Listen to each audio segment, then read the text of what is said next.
Yo, we're at COPA Club on the canal, the newest and nicest room in all of Texas. This video is coming out about a week and a half after this room is open. I was there on day 2, so I got some early action, got a tour of the whole place, and boy, it really is nice. I was told it was, so when I went there, it was awesome. There's a lot of parking, it's in a really safe area, just some details about it for all my Dallas people that, wonder what it's like. There's a 1-2 game, no straddles, no bomb pots, cap 300. There's a 1-3 game, cap 1000. The bomb pots are up to you. You can choose Hold'em or PLO, and for an hourly, it's $12.50. So that's all the details. Let's get into my first 1-2 session in for 300 at the COPA Club. The literal second hand we get 9-10 offsuit and flop the nuts, Jack 7-8 rainbow. I'm setting up my stuff as this hand is beginning. I'm in the small blind. We're technically short-handed. We've got like 4 people. It's going to be 4 or 5 this whole time. It's a new room and at like noon. So I check. The big blind bets $10. Under the gun calls, and when it gets to me, I think this is a good check raise spot. I raise to 25 and only get a call from the under the gun caller.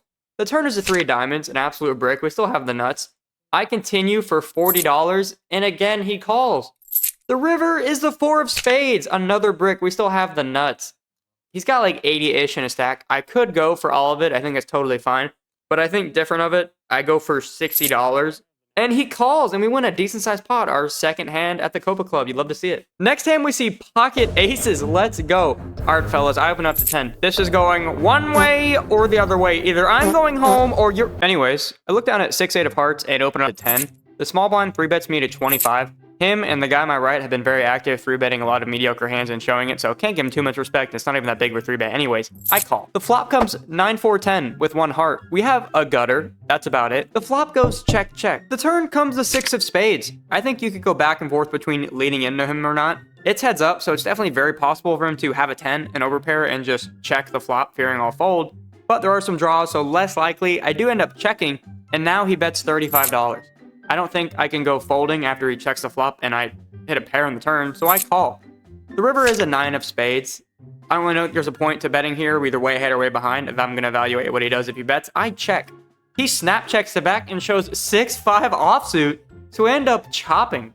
Told you, this guy's action, the guy on my right's action, there's going to be some pretty wild 3-bet holdings you're going to see. I look down at king 6 of diamonds. We're 3-handed. When it gets to the small blind, he opens up to 6. This guy's been opening tons of hands. I 3-bet him to $15, and only he calls. The flop comes king 9 deuce with 2 hearts. Pretty good flop. He checks to me, and I check for deception, knowing he could bluff it off at any moment. The turn is a 7 of clubs. He checks to me, and now I think I need a bet for value. There's hearts, there's draws, there's a 9. I bet for $11, and he calls. The river is the ace of hearts, and he has led into me a couple times on board changing cards. I'm half expecting him to do it now, but he checks. Now I think we have to go for some value against a 9, pocket 8s, pocket 6s. I bet out for $15. He does not do what I think he's gonna do. He check raises to 85. He donked into me on the river a few hands ago and I folded. I know we don't beat hearts, we don't beat an ace, we don't beat a king, but really he's telling me he has a flush. But is he really checking a flush to me? Because if I have a king, that's a horrible card for me on the river. I think he could definitely be turning a 9 into a bluff. So I'm putting him either on a 9 or a flush. Based on the player type, based on bet sizing, I put in the call. He says you're good and flips over Jack 9 of spades. I flip over the king and we're good. Really happy with how I played that hand. Not seriously happy about the check raise, but the result turned out well. All right, next hand we're on the button with 5-6 of hearts. There's a blind raise from the under the gun player to 10. It's a guy that just bluffed us, so clearly he's a very action player. I just call and the big blind calls. The flop is 3-6-8 with 2 clubs, so really good flop for us. We should have the best hand some percentage of the time, and my suspicions are confirmed when the big blind and the under the gun check. I think we have a mandatory bet here. I bet out for $12. Big blind folds and under the gun calls, so I'm putting him on 2 just over cards.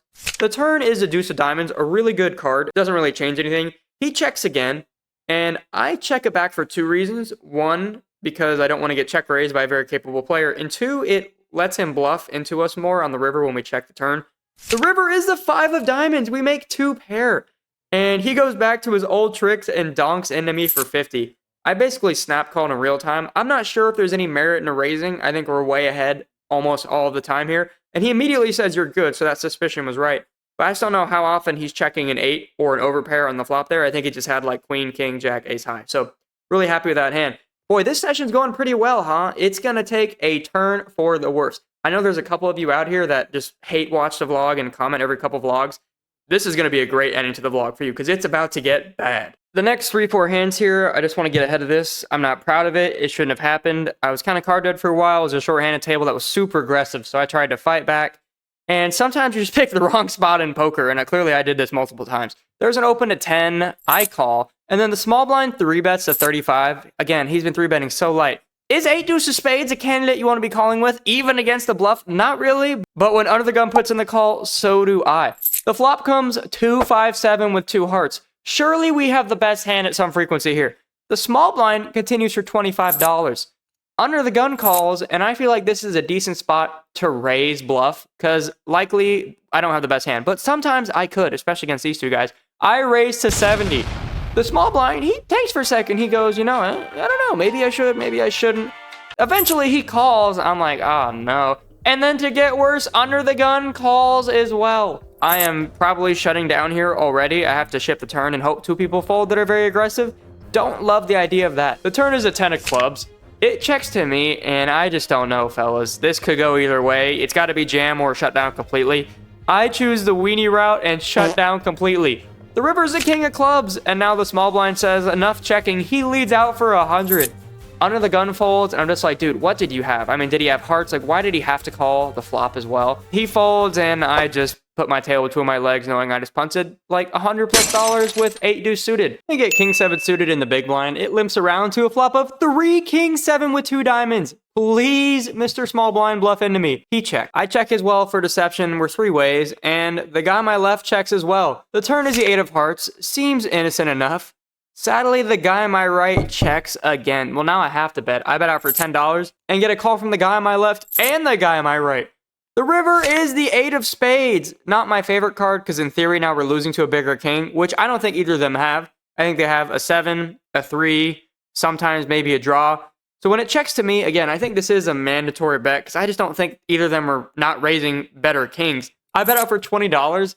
The guy on my left is actually like part of the ownership group. Not part of the ownership group. He said that his daughter owns it, so I think he's trying to be nice. He just calls and shows queen 8. He went runner trips. I mean, look, if I bet the flop, he's folding, and then I gave the chance to the aggressive player to bluff into me. It doesn't happen. We lose another pot. Stuff is not going well. I then look down at king 6 offsuit and open it up to 11.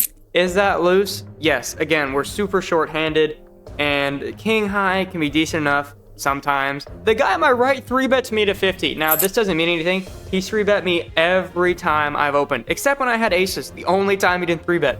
And I've had enough of this. He keeps showing bluff after bluff. Maybe I should be waiting for a better spot. You'll see in a second, but I'm like, God damn it. It's been so long. I haven't ran too great. I'm just going to go all in for like 150-ish. He looks at me and he goes, do you want to call? And I'm like, yeah, whatever.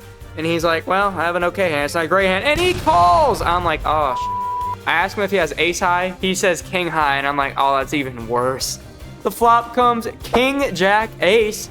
The turn is an ace, and the river's a 9. I show my cards, and he shows king 10. We end up chopping. Boy, that is definitely a hand for the haters. Shouldn't have done that. I mean, look, king high is going to be ahead of him 3-betting. I've seen it. But I think it's one of those things where it just doesn't need to happen. That's still forcing it a little bit. Obviously, king 6 is a horrible hand, even short-handed. A little bit of tilt right there, not going to lie. Been getting sucked down on a few times. Haven't won a lot of pots in the last few hours. In 2025, I'm going to cut the bullshit. So, yeah, not a great hand. Not on my highlight reel. Then look down at ace-9. The guy from last hand opens to $10. And ace-9 against this guy is just 100% a 3-bet. I 3-bet him at $25. And he calls. Before the flop comes, as you can see, we're 3-handed again. This is the second day of this place being open. And it's at like noon. So, not a lot of people are playing poker at this time of day anyways. So, they didn't pay me or anything to talk about the room. I just enjoy playing at new rooms, and I've seen on Poker Atlas they have multiple tables going the last few days, so, you know, there will probably be some tables going if you want to go. Anyways, to a flop of king 9-4, and he checks to me. Although it seems like a bet is the best solution here, as this guy's going to call a lot, I think, 1, he could have a king. He opened, and 2, if I check, it is A, pot control, and B, allows him to bluff on turn, so I check. The turn is another king. I think that's a good card. I mean, that makes it less likely he has a king. I'm pretty sure we have the best hand now. But he bets out for 25. Again, I mean, I don't think we can do anything here. I have to call. The river is a jack. That's not a great card. And he looks at me and goes all in. Now, I honestly felt fold was the right move. It just felt like a king. But he just shows me a 6, and I understand, right? If he showed me the card, that totally means he has to have a king, right? But you're telling me he opened with king 6 offsuit? I know he's capable of it. I've seen worse. Imagine, though, he opens with king 6 offsuit. He flops and turns, trips. I mean, really? And I get stacked with king 6, or have to chop, rather. So I'm not super happy about it. At this point, this guy's shown me too much, and it's been a really tough last couple hours. Again, in 2025, I'm fixing this shit. Eventually, I go, did he really open with king 6? Maybe he opened with jack 6 and got lucky. I think it's actually a fold, even though, of course, in the moment you see, I put in the call incorrectly. He shows king 6 offsuit. So clearly, he thinks king 6 offsuit is good enough open, and we get stacked.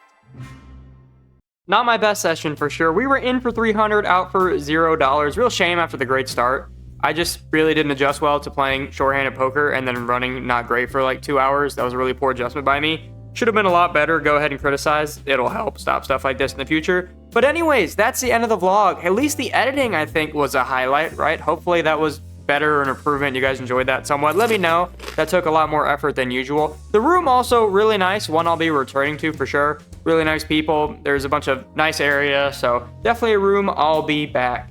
Got other vlogs coming, of course, in the next few weeks. If you guys have any ideas, critiques for me, let me know. And I'm Chris, and I'm out.